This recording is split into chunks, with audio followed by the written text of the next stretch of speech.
The moment Meredith Caldwell hooked her arm through mine in front of 40 strangers and announced that I was her boyfriend, the paper plate in my hand folded beneath the weight of my grip, spilling potato salad across my shoes. 2 hours earlier, she had been my sharpest work rival, the woman who challenged every proposal I made, corrected me in meetings with a smile that felt like a blade, and seemed determined to win the promotion we had both spent years chasing. Now she was standing beneath a red, white, and blue banner in her parents' sunlit backyard, pressing herself against my side while her entire family erupted into cheers. What terrified me most was not the lie. It was the way Meredith's hand trembled against mine, as if calling me her boyfriend was the only thing keeping her from falling apart. Before I tell you how a simple 4th of July barbecue changed 2 stubborn lives forever, please like, comment, share, and subscribe to our channel if you believe in kindness, forgiveness, hope, and second chances. Somewhere in this story, you may recognize the moment when pride stops protecting a heart and begins imprisoning it. My name is Grant Holloway, and I had worked beside Meredith for nearly 4 years at an architectural consulting firm in Portland, Maine. We were both senior project managers, both ambitious, and both being considered for the same director position. Meredith was precise, fearless, and almost impossible to impress. She wore tailored jackets even on the warmest days, remembered every deadline without checking a calendar, and could find a weakness in a proposal before anyone else had finished reading the first page. I respected her ability, but I disliked the way she seemed to enjoy exposing my mistakes. She once interrupted my presentation to point out that my projected labor costs were off by 3%, and although she was correct, I spent the rest of that meeting imagining ways to erase her confident expression. I retaliated by questioning her timeline on another project, and soon our competition became office entertainment. Coworkers stopped sitting between us during meetings. Even our boss, Colleen, began assigning us opposing positions because our arguments produced stronger plans. What no one knew was that Meredith's criticism affected me because her opinion mattered more than anyone else's. I told myself I wanted to defeat her, but sometimes I caught myself watching the way she softened around the young interns or stayed late to fix problems she had not caused.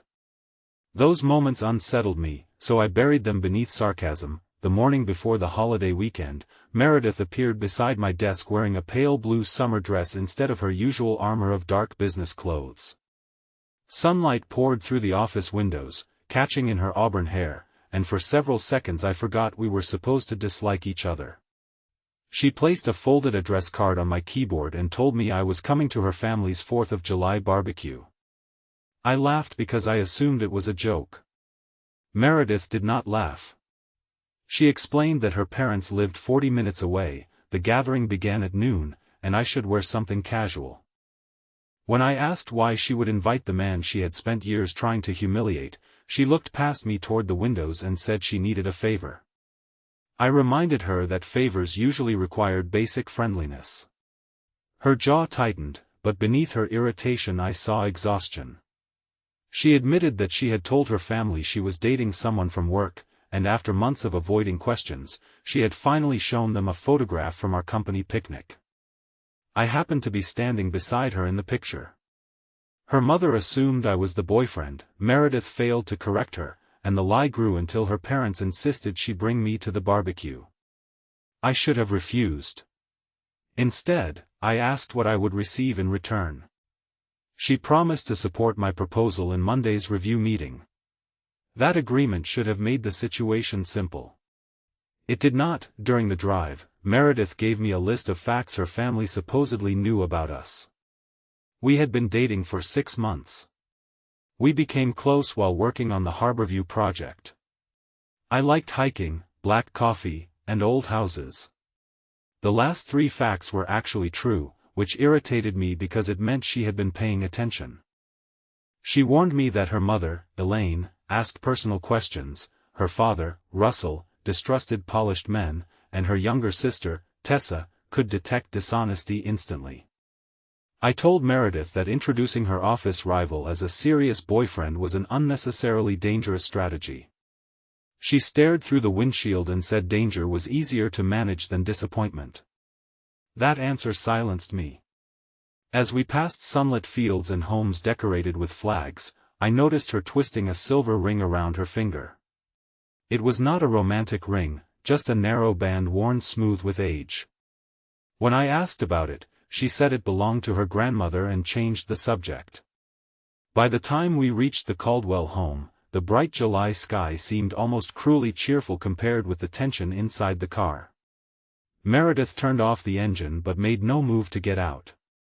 For the first time since I had known her, she looked frightened. She asked me not to embarrass her. I told her I would follow her lead. She nodded, took one steadying breath, and dragged me toward the backyard. The Caldwell family greeted us as though I had returned from war. Elaine wrapped me in a hug before I could introduce myself, Russell shook my hand while studying my face, and Tessa whispered loudly that I was better looking than the blurry picnic photograph. Children ran through sprinklers across the lawn while cousins arranged food beneath striped canopies. The air smelled of grilled corn, smoked ribs, sunscreen, and fresh-cut grass. Meredith's entire body remained tense until Elaine asked how we had met. That was when Meredith slipped her hand into mine and announced, with startling confidence, that I was her boyfriend. The cheers followed, and my plate collapsed. Everyone laughed, including Meredith, but her fingers tightened around mine. I realized the performance was not about impressing them. She was afraid of what they might see if the performance failed.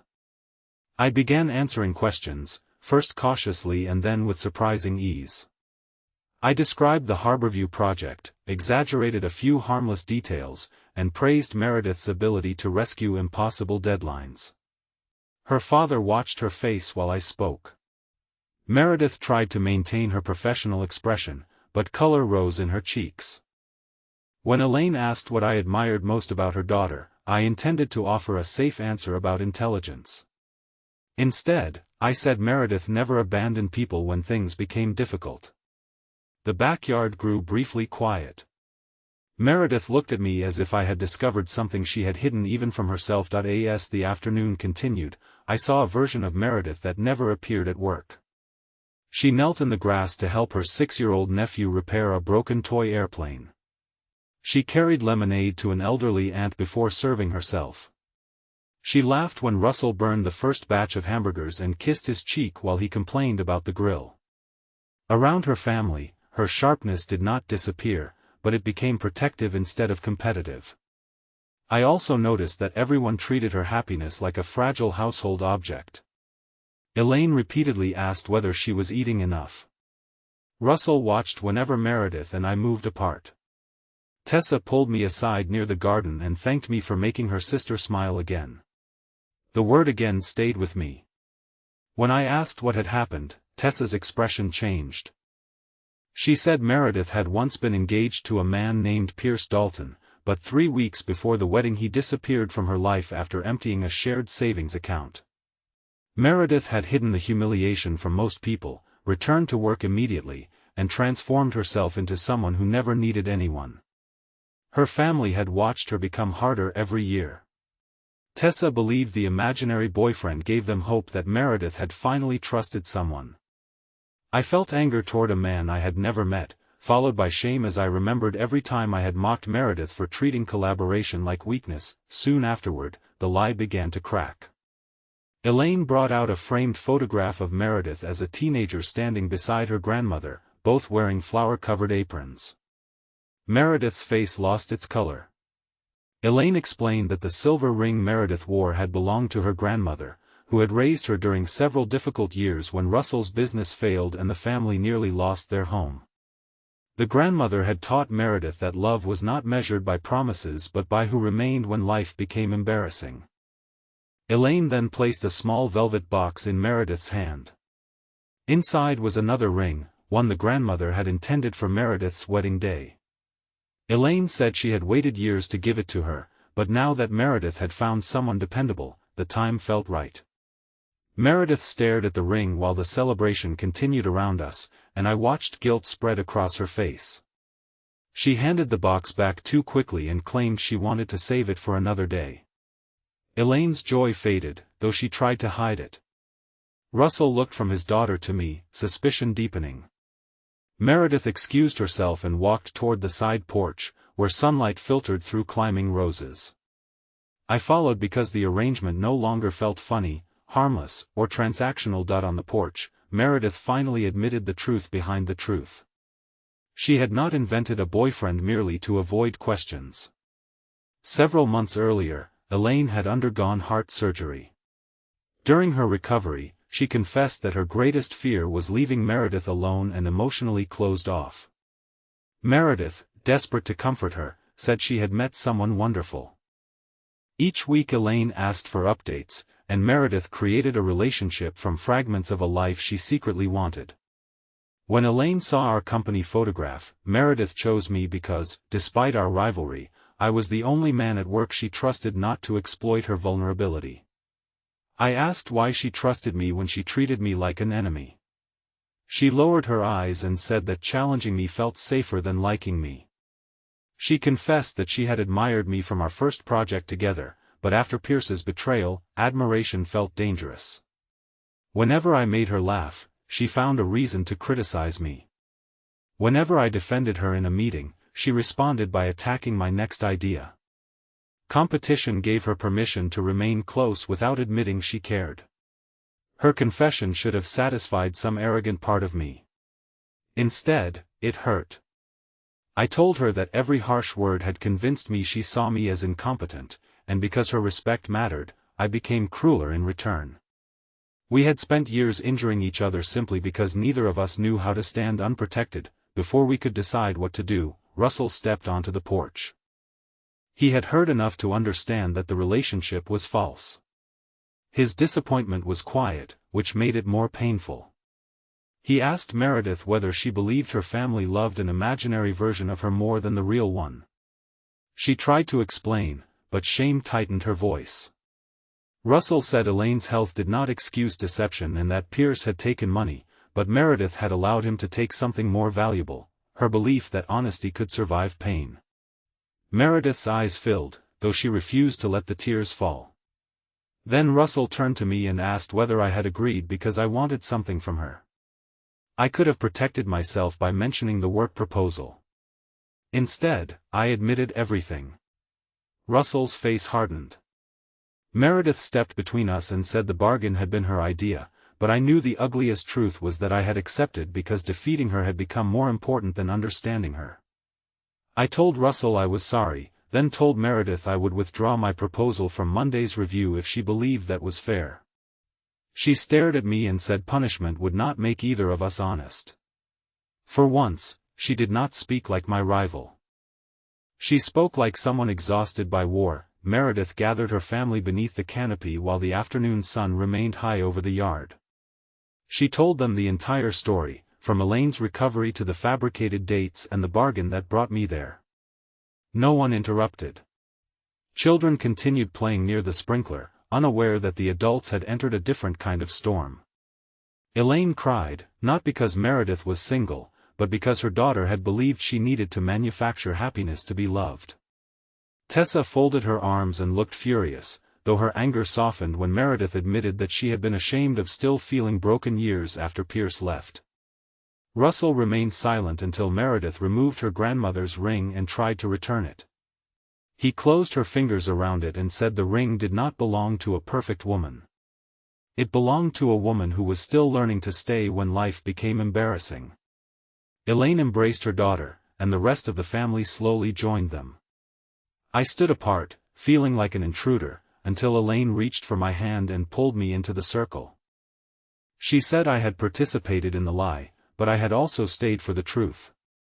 That did not erase what I had done, yet it gave me a chance to do better. Later in the afternoon, Meredith and I sat beneath a maple tree at the edge of the yard while the family began serving dessert. The celebration had become gentler. No one pretended the situation was normal, but no one asked us to leave.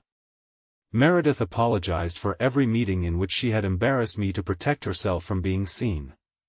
I apologized for turning her fear into a contest and for enjoying the moments when I made her doubt herself. We agreed that neither of us deserved the director role if we could not work without trying to destroy the other. Then Meredith surprised me by proposing that we present a joint leadership plan on Monday and recommend that the firm divide the director responsibilities between project strategy and operations. It was not a romantic gesture. It was better. It was trust expressed through action. I accepted, though I warned her that I would still challenge weak ideas. She smiled and said she expected nothing less. For the first time, the challenge did not sound like a threat. It sounded like a promise that honesty would replace hostility. Before we returned to the table, I asked whether every part of the imaginary relationship had been invented. Meredith looked toward the bright lawn, where her family was laughing again, and admitted that the feelings were real even when the story was not. I told her I did not want to become her boyfriend because her mother hoped for it or because we had performed well together for an afternoon. I wanted the chance to know her without the rivalry, without the bargain, and without pretending. Meredith said she did not know how to trust quickly. I said quickly was not necessary. We could begin with one honest afternoon and see whether tomorrow deserved another. She placed her hand in mine, not for her family and not for appearances, but because she chose to. When we walked back, no announcement was made. Elaine noticed our joined hands and wisely said nothing. Russell handed me a fresh plate and warned me not to crush this one. Tessa laughed so loudly that Meredith finally laughed with her, and the sound carried across the sunlit yard like something released after years of confinement. On Monday, Meredith and I entered the review meeting together. We withdrew our competing proposals and presented a combined plan built from our strongest ideas. Colleen studied us suspiciously before admitting it was the best leadership strategy either of us had produced. Months later, the firm appointed us co-directors of separate but connected divisions. More importantly, we learned how to disagree without wounding each other. Our first real date happened at a small coastal cafe during a bright Saturday afternoon. There were no invented memories, no family expectations, and no promises we were not ready to keep. Trust came slowly, through ordinary things, answered calls, admitted mistakes, shared workloads, and the courage to say when fear was speaking louder than love. The following 4th of July, I returned to the Caldwell barbecue as Meredith's actual boyfriend. This time, when she introduced me, no one cheered immediately. Russell raised an eyebrow and asked whether the statement had been independently verified. After Meredith kissed my cheek, the entire yard erupted in laughter. Just before dessert, Meredith's mother brought out the velvet box again. Meredith accepted her grandmother's wedding ring, but she did not put it on. She held it carefully and said she would wear it when the promise attached to it became true, not when anyone else needed reassurance. Elaine told her that was exactly what her grandmother would have wanted. I watched Meredith standing in the clear afternoon light, surrounded by people who knew her failures and loved her without requiring a performance, and I understood that redemption rarely arrives as a dramatic rescue. Sometimes it begins when someone tells the truth before the truth can destroy everything. Sometimes forgiveness is not permission to forget, but an invitation to become more honest than you were before. Please leave a meaningful comment about a time when honesty, forgiveness, or a second chance helped rebuild something you thought was lost. Your words may give another person the courage to stop hiding behind pride. That if this story touched your heart, please like this video, leave a meaningful comment, share it with someone who needs hope today, and subscribe to our channel so you never miss another emotional journey. Meredith once believed vulnerability made her weak, and I once believed winning would make me worthy. We were both wrong. The strongest thing she ever did was admit she was afraid, and the greatest victory I ever experienced was choosing not to use that fear against her.